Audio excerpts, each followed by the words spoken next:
Bunga ng magandang ugnayan ng kapulisan at komunidad, arestado ang isang 26 anyos na lalaki matapos ang isang operasyon ng Odin Sensuat PNP.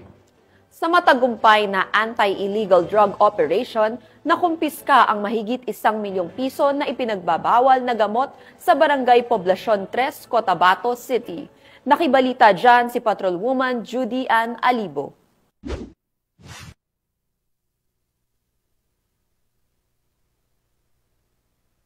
Nasamsam ang 1,156,000 pesos halaga ng iligal na droga mula sa isang high-value individual sa isinagawang operasyon ng Dato Odin Sensuat PNP sa Barangay Poblacion 3, Cotabato City, nito lamang 27 ng Oktubre taong kasalukuyan.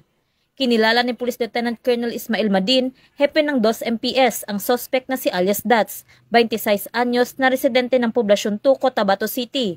Naging matagumpay ang pagkakaresto sa suspect dahil sa pinagsanib puwersa ng mga operatiba ng Cotabato City PNP at Maguindanao del Norte PPO.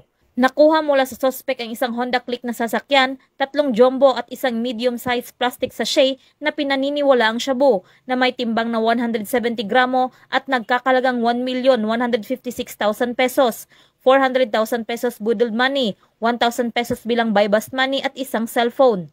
Napag-alaman din, nakakalaya lamang ng suspect matapos masakote ng Region 12 matapos mahulihan rin ng mga iligal na droga. Ang mga nakumpiskang ebidensya ay kasalukuyang nasa kustodiya na ng naturang stasyon kasama ang suspect at nahaharap sa kasong paglabag sa Republic Act 9165 o ang Comprehensive Dangerous Drugs Act of 2002.